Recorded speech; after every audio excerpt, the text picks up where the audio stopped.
I'm Travis Brown, founder and CEO of Mojo Up Marketing and Media. And this is my podcast, where I talk to the most successful Black and brown business executives who've broken through the barriers of today's business culture.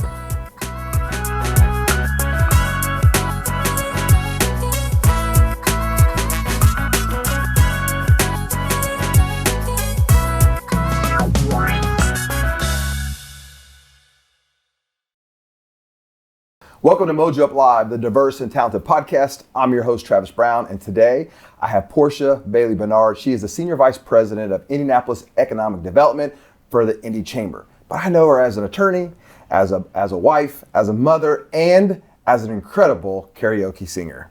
Oh gosh. Honey. I know. I wasn't expecting that. Welcome to the show. Thanks for having me. Okay, we got to jump right in with some serious stuff. Okay. So, where did the passion and love for singing karaoke come from? Whew. You would start there. So what happens in Nashville doesn't stay in Nashville. Or San Diego or any place else. When is karaoke? No, in all seriousness, you love some karaoke. I do love karaoke. So before I was track and field and athlete and all that stuff, I was in choir in elementary school. And I always thought I could sing. I thought I was Brandy. Like I wanted to be Brandy. So that's where it came from. I think I can sing. Mm-hmm. I can't, but I think I can sing. And that's all that matters. It's fun. See, you didn't know I was going to go there. We're keeping it real here on this podcast. So no, in all seriousness, you are a Senior Vice President, Indy Chamber, really in charge of this economic development, which is not a small task at all. So talk to me about what is that role really like? What are you doing in that role? Yeah, so I run Develop Indy, and it's the economic development organization for the city of Indianapolis. And so our focus is Indianapolis, Marion County, and we are doing business attraction, retention, and expansion. So if you're a company, a site selector, developer, and you're wanting to relocate or expand in Indianapolis, you'll start with our offices. And we'll look and evaluate it for potential incentives. We work closely with the mayor's office, regulatory assistance, anything and everything we can help streamline that process and get that company to make their headquarters and expand in Marion County. Mm-hmm. Let's talk about how you got to that role, because obviously as an attorney, there's a path to get to this particular role and not be a practicing attorney specifically, or maybe you are, but on some of the sides of it. So talk to me about the journey. You're from the Fishers area, so this is like being home today here in Fishers. I am home. The building I started my career in is no longer the City Hall. But so I always knew I had a passion for government. In high school, I went to Hamilton Southeastern right at the street. I was a part of it was the government, like a government internship. I'm blanking on the official name. Program. And my internship was actually over at the town hall at that time. Fishers wasn't a city. And I actually interned for Mayor Fadness, and he wasn't the mayor. He was a deputy town manager. So that's really kind of how I even got into this government space. And then after undergrad, in undergrad, I had the opportunity to go to Washington, D.C. and turn out on the Hill for Tiffany Benjamin, who's now the CEO of the Humana Foundation, and I adore her. And so out there, I decided I didn't want to go straight into law school. I wanted to take some time off. So I actually reached out to Mayor Fadness, and he's like, okay, we've got some stuff we're trying to do with our downtown, because your offices and everything here did not exist. There was no downtown in Fishers. And so I interviewed with him, and I became a project manager in downtown redevelopment. And the first project I had was the depot in terms of building it from the ground. And so I got to work with some attorneys on the financing. Again, economic development, you don't really learn that in school. And it's so niche, but I got a hands-on experience and really just jumping in and getting it done. And then after a year with the city of Fishers, I went to law school, did really, really well. And where'd you go? IU McKinney School of Law. And I got offers to go to a firm who worked really closely with the city, and I had worked with them on doing the financing and the deals. So I just jumped into economic development deals, and here I am now. I did some work for the city of Indianapolis, and they liked me. And one day, I was 6 months pregnant at the time. I got a call from Mayor Hogshead's office, and I came in. Well, I waddled in. I was that big.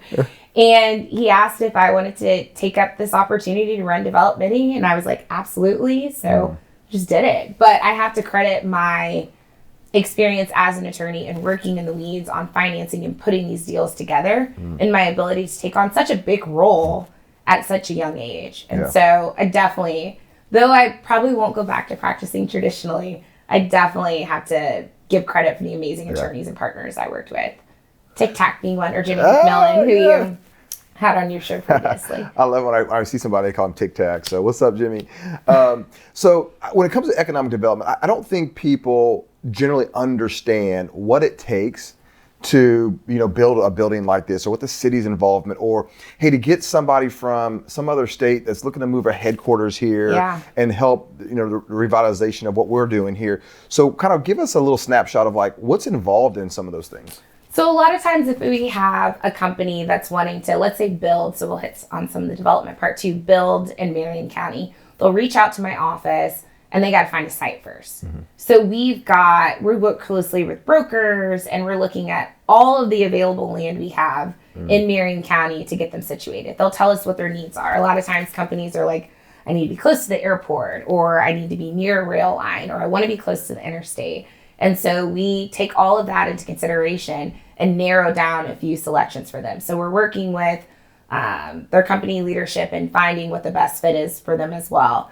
And then when it gets into the development side, a lot of times they're like, okay, we're bringing X number of jobs. And if it's a massive investment, like Elanco's global headquarters, $200 million investment in Marion County, the city's like, okay, what can we do to make this deal good? Like to really get you to come here? Because a lot of times we're competing with cities across the other country. They're not only talking to us. Right. They're dating and whining and dining with some other cities. And so we got to make the deal good. And so it's working with the city and figuring out, okay, what first and foremost is fiscally responsible, because we're using taxpayer dollars. Okay. There's municipal advisors, a part of it too, and just analyzing, okay, we're going to give this money. We got to make sure we can afford to do this. And then two, just looking at the priorities and policies of the city. We've got targeted industries that we go after. So we're not just going after any company or giving money just to anyone. We're really focused in tech and life sciences and motorsports, where we're seeing a lot of momentum in those areas. So those are kind of the ones where like, okay, let's really put our money where our mouth is and find opportunities. We also look at what are they paying their workers? I mean, we don't want to incentivize someone that's only paying their minimum wage is like $10 an hour.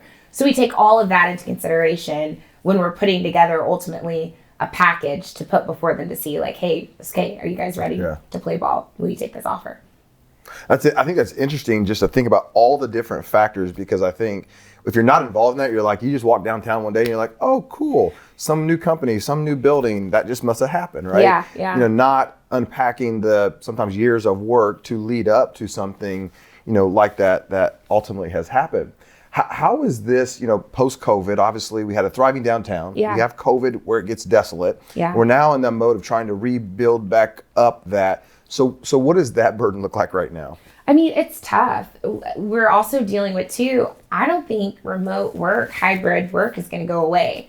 And so when you look at our downtown, it was truly built for a daytime employee user. And so a lot of our restaurants and our retails were supported by the employee that's grabbing lunch. They're down there from 8 to 5, essentially. But now if they're only going to be there Tuesday through Thursday, so what does that look like? And we're also in a housing crisis right now, too. And there's a need for more housing. Downtown occupancy is at 97%. Wow. And so the city's approach right now is like, okay, so we've lost this daytime employee that's not going to be there Monday through Friday, during the week. Yeah. We have a housing shortage, so let's just build more housing downtown. We're also experiencing, too, this flight to quality in our office spaces as well. So people don't really want to just be in a traditional downtown tower like the Salesforce building. Yeah. They want to be in the Switch, where like these kind of neighborhood type developments where you can go to work, grab a beer, go work out, do yoga, and have more of this lifestyle feel. And so we're also looking at building conversions right now, where we're seeing cities across the country that are converting their towers into housing. So it's we have to pivot and we have to shift and think differently too. I mean, also we're entering in this space where we were incentivizing companies directly to build their headquarters in Marion County. Well, if companies are going to be more reluctant to build headquarters because they have remote workers now and people are hybrid, is our approach now to incentivize workers directly? Do we go after the remote worker and go after the talent itself rather than going to the company? So there's a lot to think about when you think about the future. I mean, the pandemic, there was some good that came out of it, but it definitely shifted the way we think about economic development and building up our downtown core. I think what's cool about though is just the mindset, to think about, okay, well, how do these buildings need to look different? How do we create different living spaces inside of work environments? Mary Beth over at Business Furniture, they do such a great job of rethinking space, so differently in a way that goes, all right, how could this look and feel differently? And then trying to understand, what does an employee want in a space, right? It's so interesting. We're here in Fishers, and I love that our people can just leave and walk to, Starbucks, they walk to a coffee shop, they can walk to a juice place, there's restaurants, all those things that create an interest in people wanting to work at a place. Let me ask you this, how does the transit situation impact this? I had Inez on, and she was on season 1, and the transit to go downtown, because like right now, I ain't gonna lie, like when I have to go downtown, it's painful. Yeah. From driving traffic, and I come from, more of that 70 into downtown where all of that's happening. Yes. So how does that play into getting remote workers that want to come downtown and work? Absolutely. So the city recently launched its transit-oriented development, where when we're looking at housing development, grocery stores, mixed use, we're pushing to put it along transit lines. And that's more to thinking about equity and ensuring that we're creating these neighborhoods for folks to have the ability to easily access groceries, get to work, have the ability to walk, less dependent on cars. But it's definitely top of mind. I mean, we want to encourage people to come downtown. We've got the Colts and the Pacers and I was going to ask truly that. all those amazing. Yeah. How much is the Pacers, the Fever, the Colts, obviously what we're talking about doing potentially with Indy 11, and that corporate down there. How does the sports vibrancy impact that? Because now it's like I'm going down there a lot to go to those places, and it's like, man, it would be easier if I actually worked downtown. But then just the thought process being overwhelmed by working downtown, like how does that impacting the downtown? I mean, it's critical. We work closely with Pacers Sports and Entertainment. I'm on the NBA All-Star board because Indy's hosting in 2024. So I think what's so cool about Indy is the Pacers Sports Entertainment, Colts,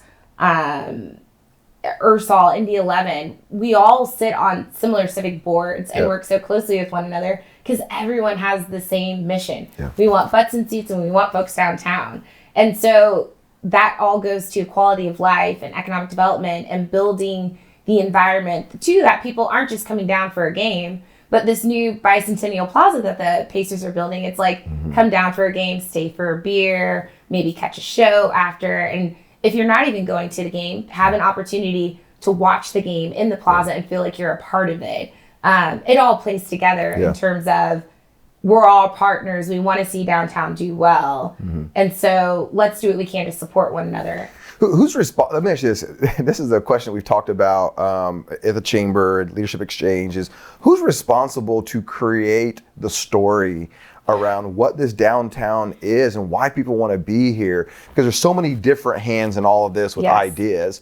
Being on the NBA All-Star Committee too, you start to hear, I'm on the marketing committee, so we're talking about the story of what are we telling about how amazing Indiana is, and yes, Indianapolis is, but who's responsible to package up this story to get these businesses to come here to want to be a part of this? I mean, in terms of getting the businesses and folks to come here, it's a mix of my team, the chamber, the business itself, and pulling the story together. But what's so interesting about the story when we do this is everyone's perspective is so different. Everyone's what downtown is to them and Indianapolis and our city.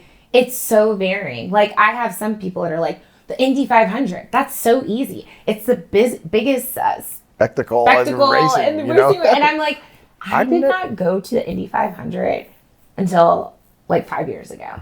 And so that's just not what I did growing up. Like that's not Indianapolis for me. Indianapolis for me, my like glory years in thinking about downtown was Black Expo and Yeah. Circle City Classic and going to Circle Center Mall. And it was like, we got our outfits, and it was a big to-do of the weekend with me and my friends. And that to me was like my downtown, or the lighting of the tree and being down there at Christmas time, Johnny Rockets. Like that was my downtown, or my narrative. You mentioned the mall situation. So I'm from Lafayette. And Yeah. so our world was like, man, coming to Indianapolis, 25 years ago was like, now that's significant. That going downtown was a thing, right? Yeah. But you're right. It was the mall. It was coming for a sporting event, something that was happening, like specifically like Expo or Circle City Classic.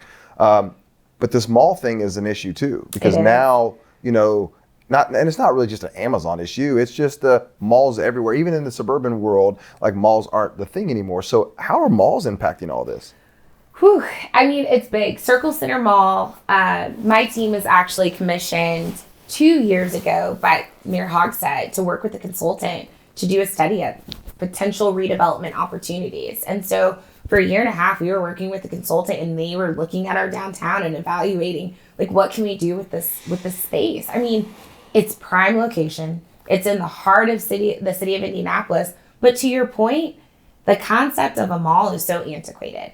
And we studied cities around the country that are experiencing the same issue that we are with malls. I mean, even before COVID, we've seen this shift to people just buying online. Like, why do you need to go to a store when I can type in exactly what I need, a black lace dress, and I don't even have to go through racks. Like, I can find it quickly and ship, and it'll be on and it's there. And it might be there tomorrow.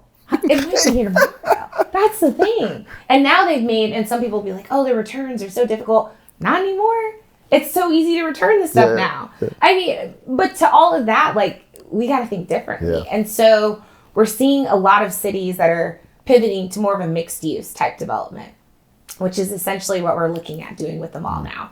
I would think of like a Bottle Works on steroids, potentially. So you've got retail, office, housing that meets the need with the housing crisis we're experiencing. Interesting. In terms of office, now that's giving you more of what you guys have here, like the ability to grab a drink, go work out, get a smoothie, that more neighborhood type feel. So I think that's what we're going to see.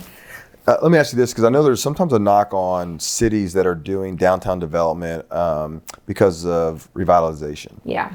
And I've always wanted to know this, because I said, if you put me in charge, I don't know how to solve this problem. I don't know how you make it beautiful, you revitalize it, it's new, amazing, it's everything that you want to see visually without some displacement, without some different economics. Yeah. Like, how does all that factor in, and what's your thoughts on it? It's hard. It's hard. And it's funny because before I entered into this role, I mean, of course I had strong feelings like, that's awful. How can you displace these people? Gentrification.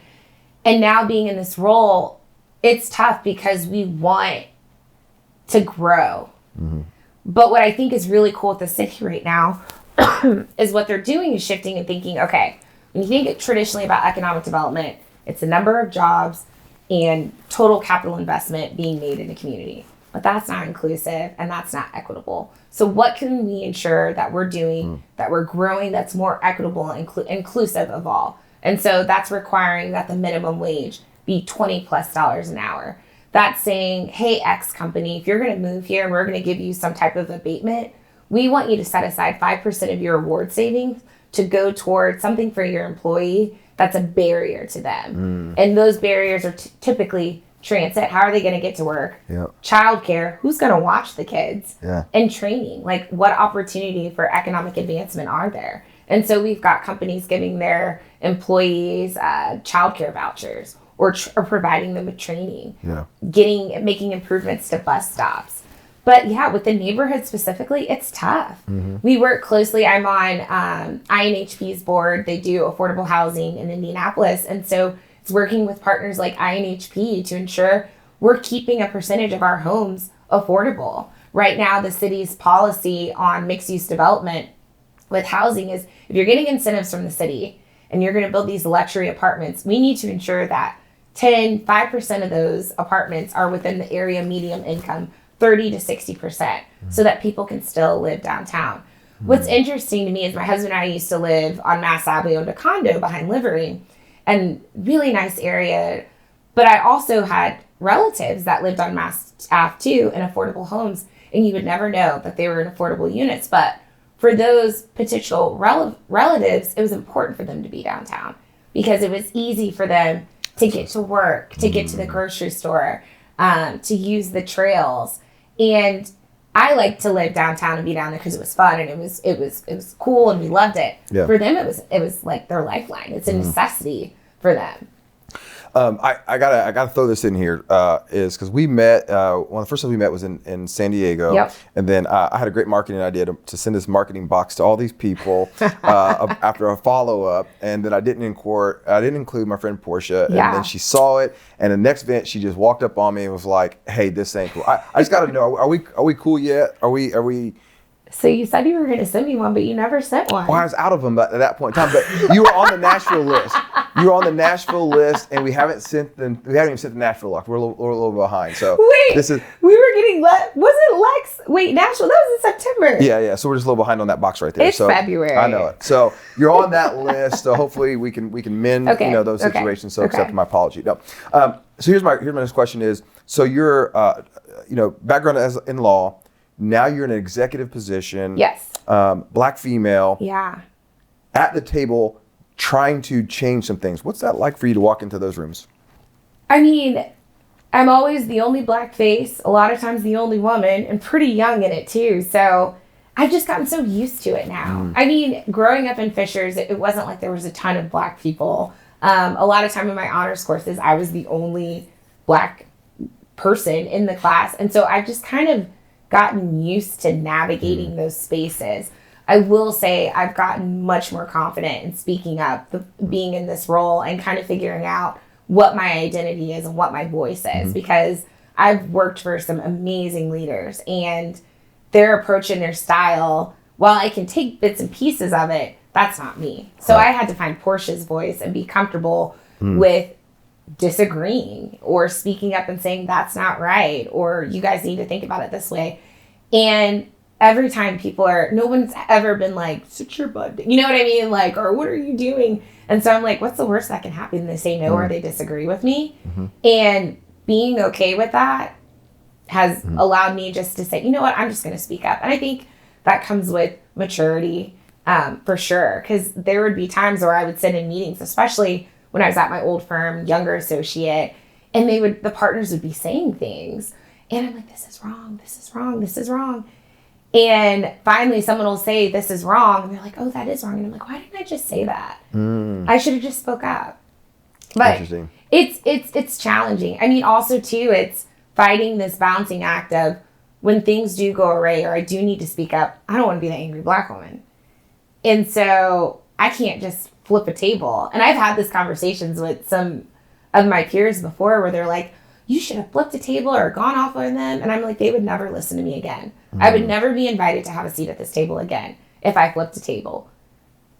And so there's a lot of tact with it. I can't just lose my mind. And there's been some disrespectful things said to me. But I just have to, I take it on the chin and choose my battles. I think it's there's so many things to unpack in that, because when Inez was here, as a CEO of Indigo, talking about, but why should I have to consider this angry black woman thing, right? Why can't I express myself the same way that a male white counterpart, may? And I think it's always been my own issue too, of just navigating, trying to figure out, how do I delicately do it? How do I say it? And then you get to a point where you're like, if you want me at the table, then either you want me at the table to be me, or I'm just probably not a good fit for your table. That's real. Right? And so now, with my age and, my experience, I operate, very, very much that way. When did you get to the point where you're like, if you want me at your table, this is how I'm showing up, and you felt like you could show up your authentic you? Ooh, that's great. Or can you? So you know what? So I can remember last firm I was at, it was right around the time with George Floyd. And at this firm, it was really smart, and I was the only black person. And I was upset that nothing had been said at this point. Nothing. And I remember we were on a Zoom call, and I'm like, I have to say something. I have to say something.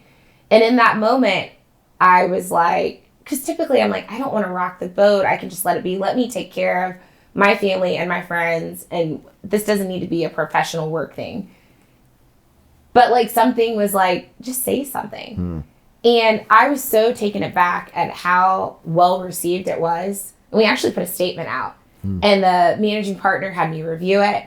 And it was in that moment, I'm like, I can't pretend that I'm not Black professionally. You know what I mean? Like, I need people to fully accept me and all of me, skin color and all, as who I am. And they're either okay with that or they're not. And I can go find somewhere else to go. Like, to your point, diverse and talented. I'm an exceptionally talented young Black woman, and I can find a job somewhere else. Right. Like, I don't have to stay here. That's powerful, though. Once you realize that, game changed. It did change. And I'm like, I'm not holding back anymore. Now, I'm not just going crazy on people. Yeah. But I'm speaking up because I have what's my core values to me, and I have to be true to who I am. Yeah. And to your point about having a seat at the table, I want to ensure that my daughter, especially now as a mother, that my daughter can be her true self and be authentic and not be afraid to speak up.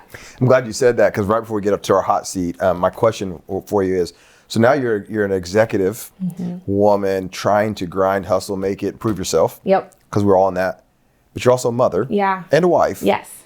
So how does that change what you do? And did you ever feel like going, how do I do both?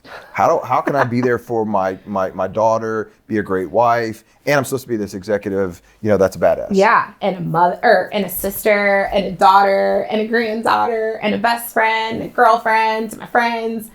I mean, it's hard. I was really, really nervous coming back to work after having my daughter. I had suffered from preeclampsia. So I was in the hospital for a very long time. I lost a lot of blood, had a blood transfusion. I just remember lying on the table. And again, I was a Division I athlete, elite hurdle. That was the hardest thing I ever had done in my life, giving birth to my child. And I just remember laying on that table and closing my eyes and being like, God, please give me the strength to push and make it through there. Because I remember thinking like, am I going to make this out of here? I was passing out between each push. It was just awful. It was awful. My husband afterwards, he was so shaken, and he was like, I'm looking at the baby, and they're over there looking at you, and they're talking about, we got to rush her over here. And he's like, and so just getting through that, and then it's like the breastfeeding. I mean, this is like all of the things with having this child. And now my maternity leave's up, and now I got to go back to work. And I'm like, I'm somebody's mom, and I got this baby, and I'm like, how do I do this? I mean, I'm going to say I'm really fortunate because, one, the chamber was amazing with letting me come back and just easing into it. Michael Huber was our CEO at the time, and just phenomenal throughout the maternity leave and coming back. Just great. Like, we're here. We got you. Whatever you need to support. And then my family. My parents are just, they're real ones. I mean, my mom watched my daughter the whole first year. And so knowing that I'm going back to the office and she's with my mom, I mean, it doesn't get much better than that. Very different. And very different. And then my husband, like, I'm going to give him credit. I love him, and he's the best. Like, that's my partner. That's my dog. Like, my confidant. Now, he ain't perfect, and he would say, you're not perfect too. But that, like, I have the best support system. My sisters, they live downtown. Everyone's willing to drop everything and help. And it's very much, it takes a village. And I've got the best village. My mother-in-law, just everyone is just so amazing. My girlfriends, I just have such a strong support system. So though it is challenging at times, I've got people that I can cry to. My best friend is a nurse practitioner, and she's a mom too, and I'm calling her like this, that, right. What is this thing? Right? Yeah, I'm very fortunate to have amazing people in my life. That's awesome, because obviously you're fortunate because so many other people are trying to do that without all that support. I don't even know how so many people do it other than they figure it out. Yeah, they figured it out. But all right, I got to put you on the hot seat. Okay. These are one word or phrase answers to some questions. All right. Favorite place to vacation? Jamaica. Coolest city you've been to? Paris. Favorite homemade meal? Ooh. Oh my gosh. Oh, ziti. Big ziti. It's mine too. You're a big ziti, right? Favorite restaurant? Oh my gosh. Brew Burger. A brand that you love. Lululemon. Favorite sports team? Oh my gosh. The Pacers. College. Indiana University. We'll let that slide. Hoosiers. Last TV show or series that you binged watched? Oh, White Lotus. A must-watch movie. Oh my gosh. Must-watch movie. Favorite movie from your past? Love and Basketball. A great book you'd recommend? It Ends With Us. Colleen Hoover. Favorite type of music? Oh, R&B, hip hop. Your hype song or your walk-up song, like that song for you? Last night I had to MC a really big event in front of 800 people, and I turned on, what is it, Nelly's Heart of a Champion? This is like my song in high school, and I'm like, it's the heart of a champion. That's my song. That's your song. Nonprofit that you love to support? Indy Chamber. That's funny because I don't even think of it in Chamber as a nonprofit, but there we go. We do all the things. So last question is this, is that there's going to come a point in time in all of our lives and yours where you have a number, there's a dash, and there's a number on your tombstone, and it's all over. Yeah. And then people are going to be talking about you, saying certain things. Like, what do you want people to say about Portia? She led with integrity. Integrity is so important to me. I want no one to ever question my intentions. I want everyone to know that anything I do or say is coming from a genuinely good place. Now, there's going to be hard decisions that have to be made, and people may not be happy with them, but everything I do, I lead with integrity. Well, Portia Bailey-Bernard, thank you so much for coming by today. Thank you for having me. And this was super fun, getting to know you. And it almost beats our karaoke moment, but here you go. You get to Well, close are we us going to out. talk about your karaoke? Nope. We're not going there today. We're out of time. Cut.